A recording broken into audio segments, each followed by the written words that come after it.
Muy bien, hermanos, vamos al capítulo 16 de Génesis y lo leeremos entero. No es largo,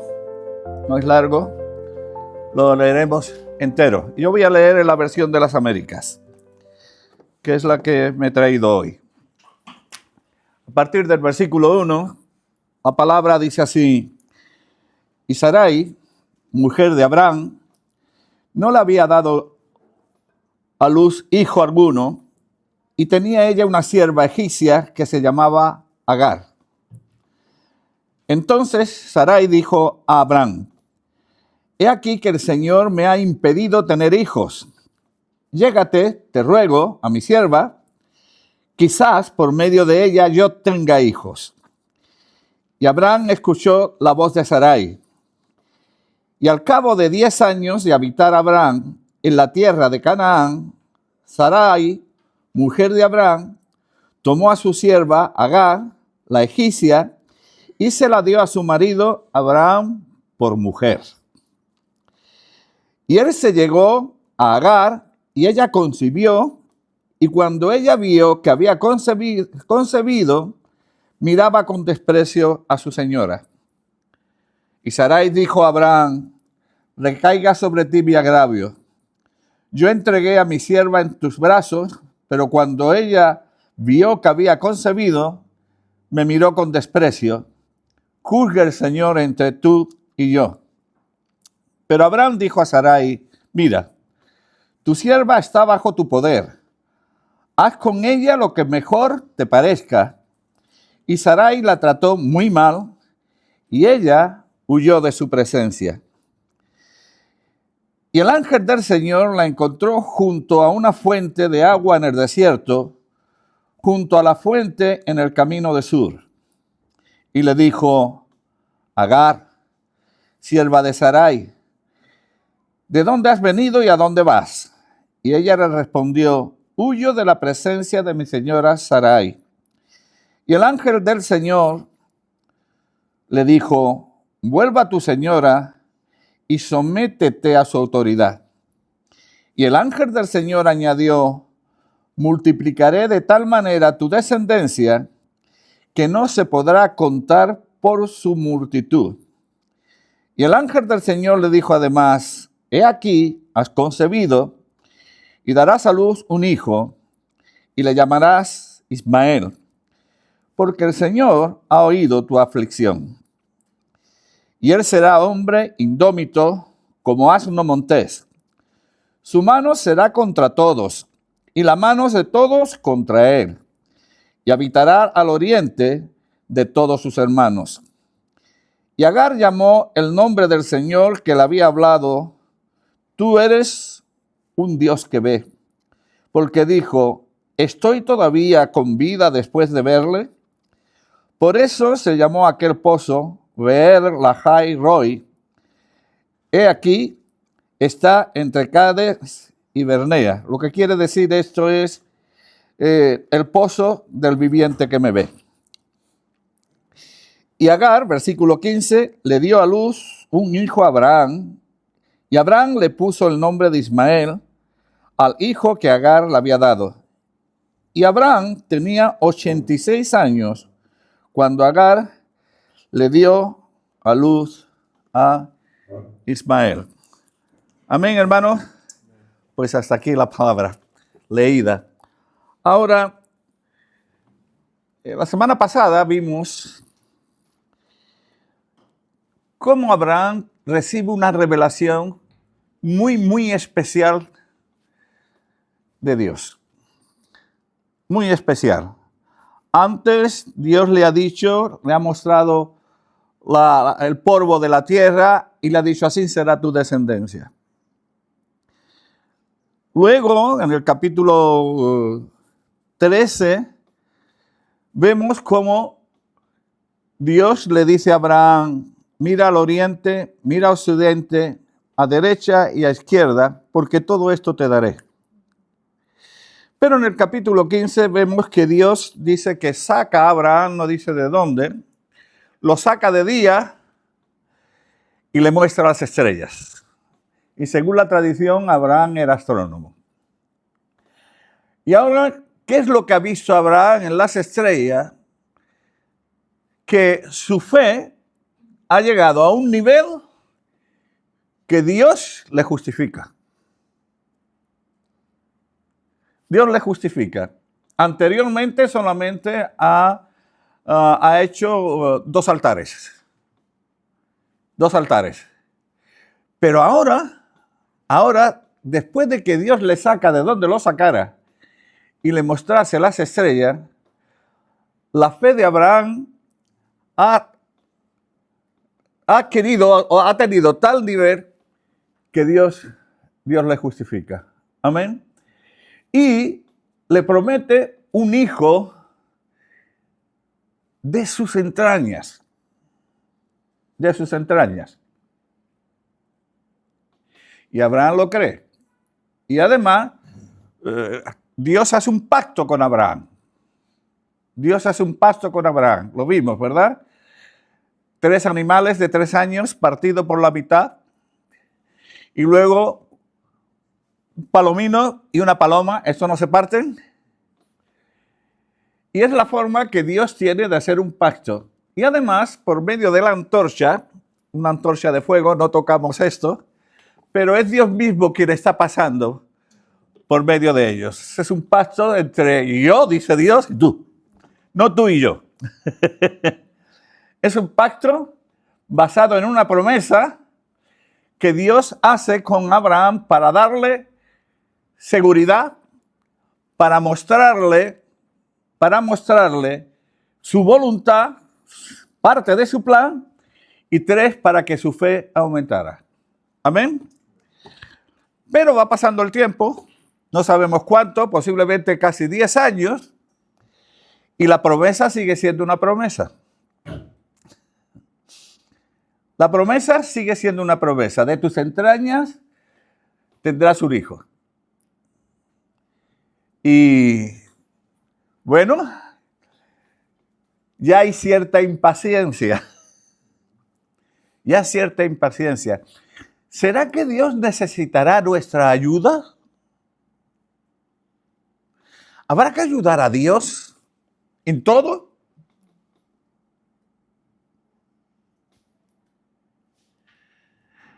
No hay un dicho, creo que es italiano, que dice, ora, elabora y trabaja, ¿no? Y nosotros en castellano diríamos, a Dios rogando, y con el mazo dando, ¿verdad? Pero ¿eso es en todos los casos? ¿O hay casos, y son los más importantes, en los que nosotros no podemos hacer absolutamente nada?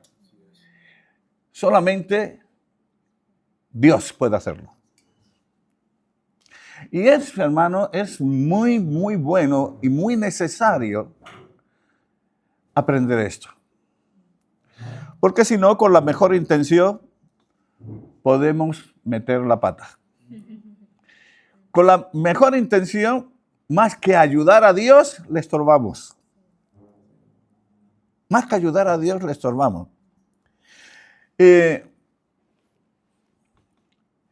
Lot salió con Abraham de Harán. Pero la simiente, lo que Dios quería hacer a través de Abraham, no tenía que ver con Lot. Yo no sé cuándo pasó por Damasco, pero se llevó a Eliezer. Pero lo que Dios quería hacer tampoco tenía que ver con Eliezer. Y ahora, ¿recordáis en el capítulo 12 cuando Abraham tiene miedo y cedió a su esposa? Cedió a su esposa a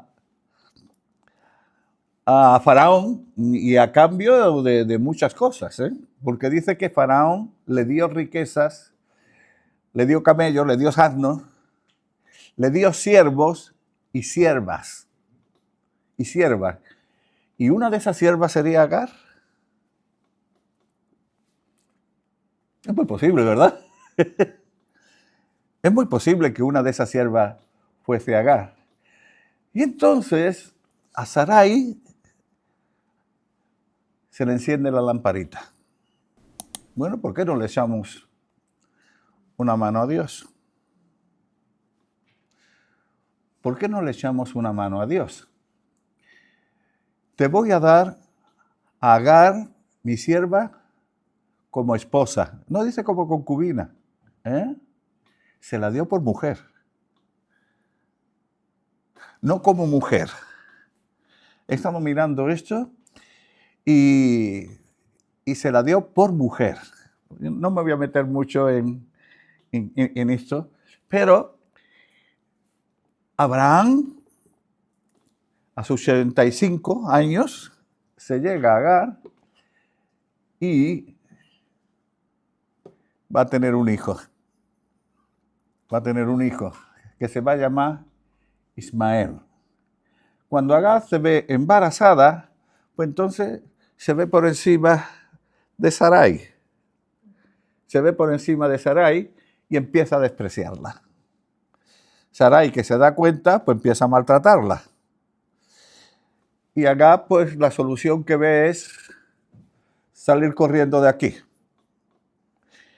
Y cuando sale corriendo, llega a un lugar, y fijaos bien, dice que el ángel del Señor, no un ángel del Señor, no.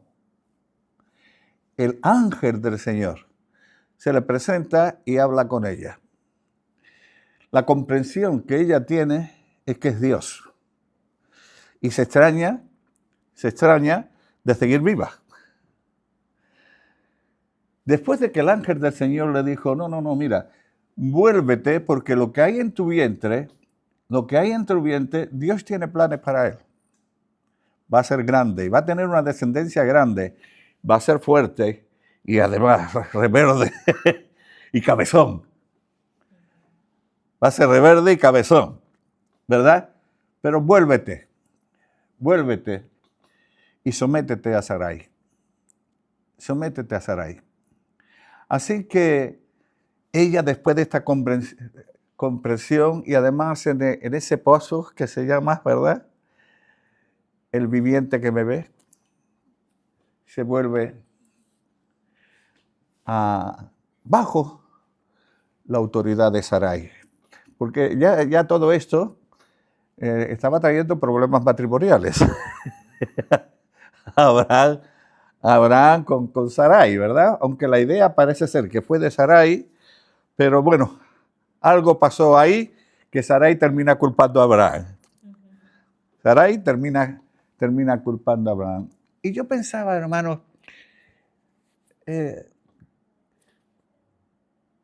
¿cómo podemos interpretar esto? ¿Cómo podemos interpretar esto? ¿Cuál sería una buena interpretación de este capítulo? ¿Cuál sería? ¿Quizás la que da Pablo? Yo pensé, ¿podría yo mejorar la interpretación que de este capítulo hace el apóstol Pablo? ¿Podría yo mejorarla? ¿Verdad? La primera cosa vámonos a Gálatas. La primera cosa que me llamó la atención, hermanos, es, fijaos bien, cuando Pablo está escribiendo a los Gálatas y está interpretando estos textos, ¿tendría Pablo se llama percepción de que estaba escribiendo Biblia? Cuando Pablo estaba interpretando este capítulo, ¿tendría Pablo la percepción? ¿Sabía Pablo que estaba escribiendo Biblia?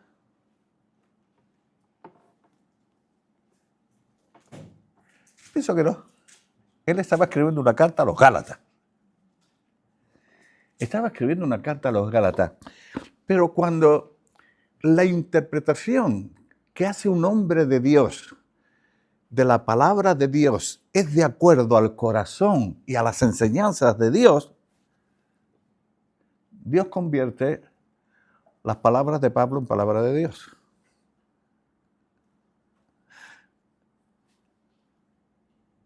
Me llama la atención en el capítulo 7, no sé si os habéis dado cuenta, de la primera de Corintios, Pablo dice una vez, y esto no es mío, esto es de Dios. Amén. Está claro. Pero luego un poco más adelante, y ahí está hablando del matrimonio y que si alguien tiene una esposa o un esposo que no es creyente, en fin, recordáis el pasaje, ¿verdad? Pero hay una parte en que él dice, y esto no lo dice Dios, esto lo digo yo. Ajá. Pero eso debe estar tan de acuerdo con lo que Dios piensa, que para nosotros es palabra de Dios, lo que pensaba Pablo. Lo que pensaba Pablo. Y yo pensaba, hermano, esa debe ser la aspiración de todo ministro de Dios, de todo hombre y de toda mujer que se atreve, guiada por el Espíritu de Dios, a interpretar las Escrituras. Esa debe ser nuestra aspiración, ¿verdad?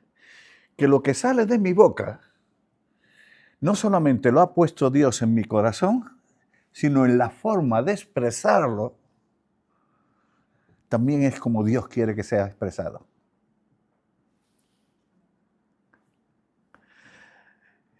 Y aún es posible que sin saberlo yo, es palabra de Dios que llega a los hermanos, a las hermanas o a los inconversos y produce vida en ellos.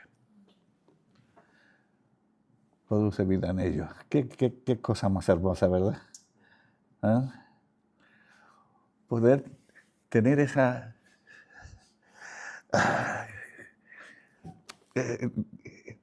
ese respaldo de Dios en aquello que estoy interpretando cuando veo las Escrituras. De tal manera que, aunque yo no lo sepa, para el que lo recibe, esto es de Dios. Esto es de Dios. Amén. Pues vamos a ver cómo Pablo, sin saberlo, entre comillas, interpreta el capítulo 16 de Génesis. Gálatas, capítulo 4, a partir del versículo 21. Decidme lo que deseáis estar bajo la ley. ¿No oís la Torá? Vosotros estáis leyendo, ¿no oís la ley? ¿Verdad? Y yo me he atrevido a decir, ¿no oís la Torá? ¿Por qué? ¿Por qué? Porque lo que va a relatar Pablo es el capítulo 16 de Génesis, donde no hay mandamientos. Es Torá, pero no es ley. El capítulo 16 es Torá, es enseñanza, es instrucción. Incluso aprendemos a caminar. Es camino. Pero no son mandamientos. Y ahí me gustaría pararme un poquito, hermano, porque he notado que a veces cuando hablamos de la ley, decimos la Torá. Y es verdad. Pero no toda la Torá, entendiendo como Torá los primeros 5 libros de las Escrituras, aunque hoy entendemos que no son los primeros 5 libros de las Escrituras, sino toda la Biblia, es la enseñanza, es la instrucción, es donde Dios nos marca el camino, ¿verdad? Hoy entendemos esto, que es todas las Escrituras, pero al principio la Torá eran los primeros 5 libros de las Escrituras. Génesis, Éxodo, Levítico, Número y Deuteronomio. Aunque esos 5 libros son Torá, no todo es ley. No todo es ley. A mí me gusta poner ejemplos muy brutos, ¿no? Si yo digo New York, voy a decirlo en castellano, Nueva York, ¿eh? Nueva York es América. Y llevo razón. Pero si yo digo América es Nueva York, me estoy equivocando. ¿Por qué? Porque Nueva York es América, pero América no es Nueva York, porque si no estamos reduciendo todo un continente al tamaño de una ciudad. Al tamaño de una ciudad. América es más grande que Nueva York. Ahora, la Torá contiene la ley. Si yo digo la ley es Torá, habéis, sí. Pero si yo interpreto que toda la Torá es ley, pues no. No. Por ejemplo, y Adán vivió 930 años y engendró hijas e hijos. ¿Ahí hay alguna norma para nosotros? Que tenemos que vivir hasta los 930 años. Y además es obligatorio engendrar hijos e hijas. Y no te mueras antes porque si no, no estás viviendo de acuerdo a la ley. No, no. Ahora, ¿es Torá? Claro que sí es Torá. Pero no es normativo. Es narrativo. Y es narrativo para enseñarnos, para guiarnos, para marcarnos el camino. Pero no es ley. No es ley, ¿verdad? Y ahora, fijaos bien, en este versículo 21 dice, decidme lo que deseáis estar. En griego, aquí dice estar bajo la ley, pero en griego no es así. En griego es estar bajo ley. Aquellos que deseáis estar bajo ley.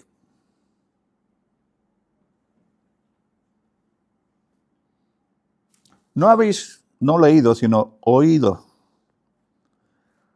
la Torá. Ahora, ¿por qué estoy diciendo esto? Porque vamos a ver a qué ley se está refiriendo el apóstol Pablo cuando seguimos leyendo. Amén. Y ahora seguimos leyendo a partir del versículo 22. Porque está escrito que Abraham tuvo dos hijos, uno de la sierva y el otro de la libre. Pero el hijo de la sierva nació según la carne y el hijo de la libre por medio de la promesa. Esto contiene una alegoría. Pues estas mujeres son dos pactos. Uno procede del monte Sinaí, que engendra hijos para ser esclavo. Este es Agar. Ahora bien, Agar es el monte Sinaí en Arabia y corresponde a la Jerusalén actual porque ella está en esclavitud con sus hijos. Pero la Jerusalén de arriba es libre. Esta es nuestra madre porque escrito está, regocíjate, oh estéril, la que no concibes, porrumpe y clama. Tú que no tienes dolores de parto, porque más son los hijos de la desolada que de la que tiene marido. Y vosotros, hermanos, como Isaac, sois hijos de la promesa. Pero así como entonces el que nació según la carne persiguió al que nació según el Espíritu, así también sucede ahora. Pero ¿qué dice las Escrituras? Echa fuera a la sierva y a su hijo, pues el hijo de la sierva no será heredero con el hijo de la libre. Así que, hermanos, somos hijos, no somos hijos de la sierva, sino de la libre. Amén. No somos hijos de la sierva, sino de la libre. Ahora, hermanos, si hacemos una lectura superficial de esto, tenemos un gran problema. ¿Cuál es el gran problema? Decidme los que deseáis estáis bajo la ley. ¿A qué ley se está refiriendo? es una ley que la representa una sierva, Agar. Es una ley que cría hijos para la esclavitud. Es una ley que podía compararse a la Jerusalén en el tiempo que el apóstol Pablo estaba viviendo.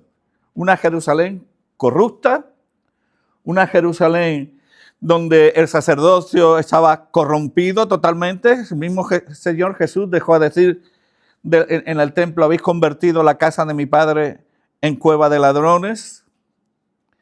Una Jerusalén que rechaza a Jesús. Una Jerusalén que no sigue la Torá dada por Dios a Moisés. Y además, pero encontramos que dice que esta ley viene del Sinaí, que está en Arabia. Y esto, hermanos, ha sido tan mal interpretado, pienso yo, que han dicho: ¿veis? La ley de Dios, la Torá que Dios nos ha dado, eso fue para un tiempo. Eso fue para un tiempo. Porque la ley de Dios esclaviza. La ley de Dios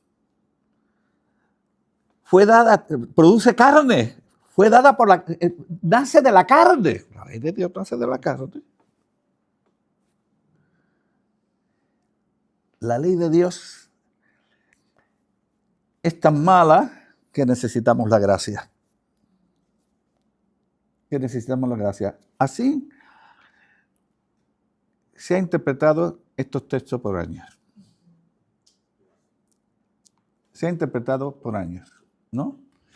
La ley pasó, la ley nos maldice, la ley nos condena, la ley no nos interesa. Pero hermanos, si esto es así, el apóstol Pablo había que encerrarlo. Y encerrarlo en un manicomio. Y había que encerrarlo en un manicomio porque es esquizofrénico totalmente. Porque en el capítulo 7, por ejemplo, de Romanos, dice que la ley es justa, que la ley es santa y que la ley es buena. O sea, está dándole a la ley los atributos que tiene la naturaleza de Dios. Dios es justo, Dios es santo y Dios es bueno. Y además aquí, esta ley a la cual se está refiriendo el apóstol Pablo dice que nace de la carne. ¿De la carne? ¿De la carne se puede estar refiriendo a la ley de Dios que fue dada por medio de ángeles? Según las Escrituras, ¿se puede estar refiriendo a esa ley? Claro, es que dice que viene del Sinaí. Que viene del Sinaí. Ahora, lo que muchos no saben,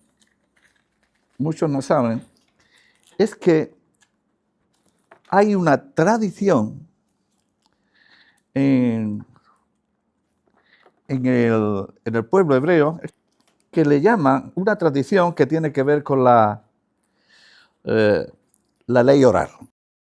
La ley oral. Lo tengo aquí. Ellos le llaman la ley oral o el pacto de Sinaí. Hay una tradición entre el pueblo hebreo, hay una tradición de que Dios no solamente le dio la Torá escrita a Moisés, sino también que le dio una Torá oral. Una Torá oral. Para que, lo pone así, en Pirkei Avot 1.1. Es un escrito hebreo. Pone: Moisés recibió la Torá oral en el Sinaí y la transmitió a Josué. No al pueblo, sino a Josué. Josué a los ancianos y los ancianos a los profetas a los hombres de la gran asamblea. Y entonces esta ley oral que le llamaban Torá, se fue transmitiendo de generación en generación. Y esto es lo que más tarde el Señor Jesús llamó la tradición de los padres. Eso fue lo que los sabios hebreos interpretaban acerca de la Orá escrita, y además que era para proteger en cierta manera la Torá escrita, para protegerla. Y fueron, digamos, envolviéndola de una interpretación, de otra, de tal manera que lo que quisieron proteger, la escondieron, lo dejaron a un lado y tenía mucho más peso para ellos la ley oral, la interpretación de los padres, que la ley de Dios. Y de esta es la que está hablando el apóstol Pablo aquí, que como ellos decían, nació en el Sinaí. Pero no está hablando de la ley de Dios. ¿Por qué? Porque la ley de Dios no produce esclavos. De acuerdo al Salmo 119, ¿cómo le llama? Los mandamientos de la libertad. De acuerdo a Santiago, ¿cómo llama Santiago la ley? ¿La ley? Real. Y la ley de la libertad. La ley que nos hace libres. Entonces no pueden estar hablando no puede ser la misma ley. La ley de Dios es espiritual, no tiene que ver con la carne.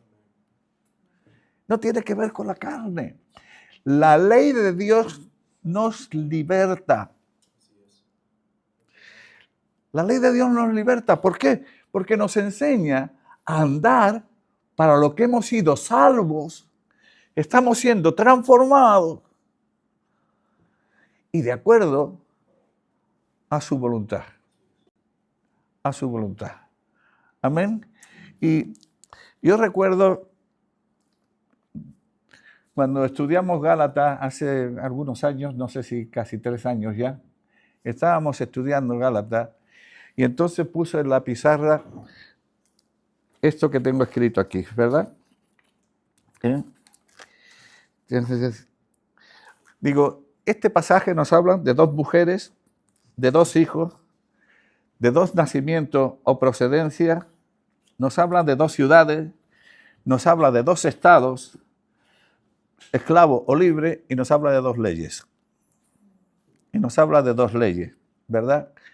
Y ahora, ¿quién hay aquí que piense que de esta concreta ley que dice Pablo que debemos, pensáis que es la ley de Dios? ¿Pensáis que la ley de Dios corrompe a la gente? ¿O declara lo que es corrupción? ¿Qué es lo que hace la ley de Dios, no? Y cuando terminé de dar este estudio, se levantó un hermano y dice, ¿a dónde quieres llevarlos? Enfadadísimo. Porque yo trataba de mostrar que esta era la ley oral. No era la ley de Dios. La ley de Dios no produce ni esclavitud, ni produce corrupción, ¿verdad? Es espiritual y nos libera. ¿Por qué? Porque nos da la razón de nuestra existencia. Si la naturaleza de Dios es santa, es justa y es buena, y nosotros debemos ser santos porque nuestro Padre es santo, lo que nos está mostrando es el camino de la libertad. Y por eso me gusta recordar acerca de los 10 mandamientos, me gusta recordar esto que ya he repetido alguna que otra vez. Y lo voy a hacer ahora. Me gusta recordarlo. Cuando yo estudiaba Éxodo 20, los 10 mandamientos, pues siempre me centraba nunca me centraba, en yo soy Jehová tu Dios, que te saqué de la tierra de Egipto. En eso no me centraba mucho. Los mandamientos empezaban después para mí.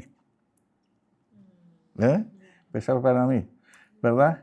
No tendrás dioses ajenos delante de mí, no te harás imagen ni semejanza de cosa que esté arriba en el cielo, ni abajo en la tierra, no te inclinarás a ella, ni las honrarás, porque yo soy Jehová tu Dios fuerte y celoso, ¿verdad? Que te saqué, no tomarás mi nombre en vano, ¿no?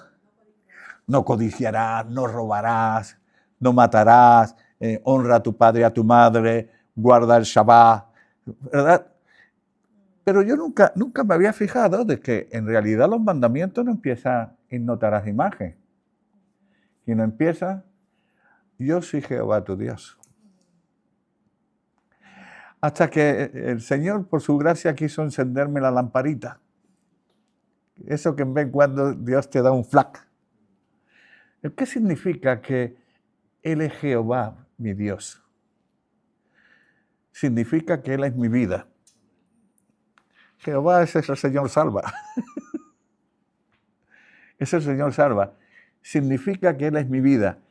Y entonces, si Él es mi vida, todo lo que viene después no son mandamientos que tengo que tener cuidado en cumplir, sino promesas que antes de que Él fuese mi vida, era imposible que yo las cumpliera. Voy a repetir. Cuando yo parto de que Dios es mi vida, entonces lo que llamamos las 10 palabras, los 10 mandamientos, son promesas, no mandamientos.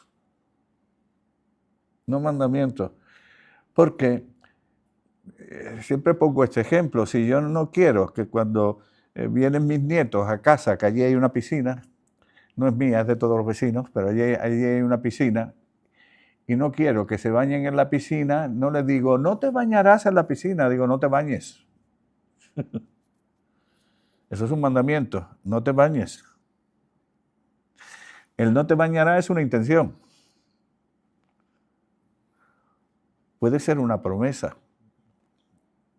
Entonces yo empecé a ver estos mandamientos desde el punto de vista de, porque Jehová es mi Dios, me ha salvado y es mi vida, no voy a ser idólatra.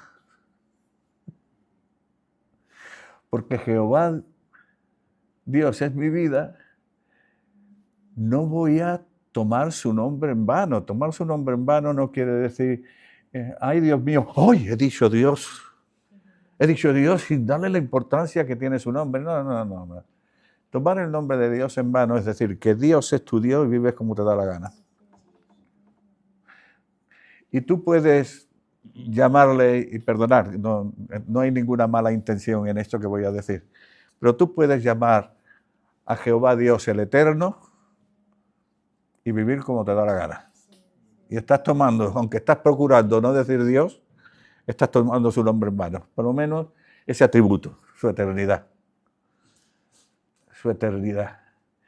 Como Él es mi vida, yo no voy a adulterar. Como Él es mi vida, yo no voy a matar. Como Él es mi vida, yo no voy a robar. Como Él es mi vida, yo voy a honrar a mi padre y a mi madre.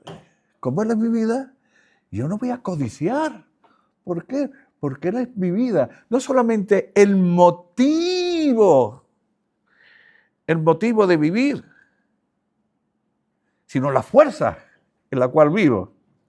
A veces me gusta poner este ejemplo, ¿no? Los que ya andamos mal por la edad, yo cuando voy andando y no toca una viejita así, uy, me doblo, ¿verdad? Fijaos, imaginaos que se os dan dos posibilidades, Dos posibilidades. Uno es un bastón, y el bastón ayuda a andar, ¿no? Y andas con cierta seguridad. O se os da una pastillita que os rehabilita de tal manera que tenéis una fuerza que es casi imposible que os caigáis. Hermano, si Dios es tu vida, los 10 mandamientos no son un bastón. No es un bastón. Es Es la vida de Dios que te rehabilita, te da tal fuerza que ya no es un mandamiento, ahora es una promesa.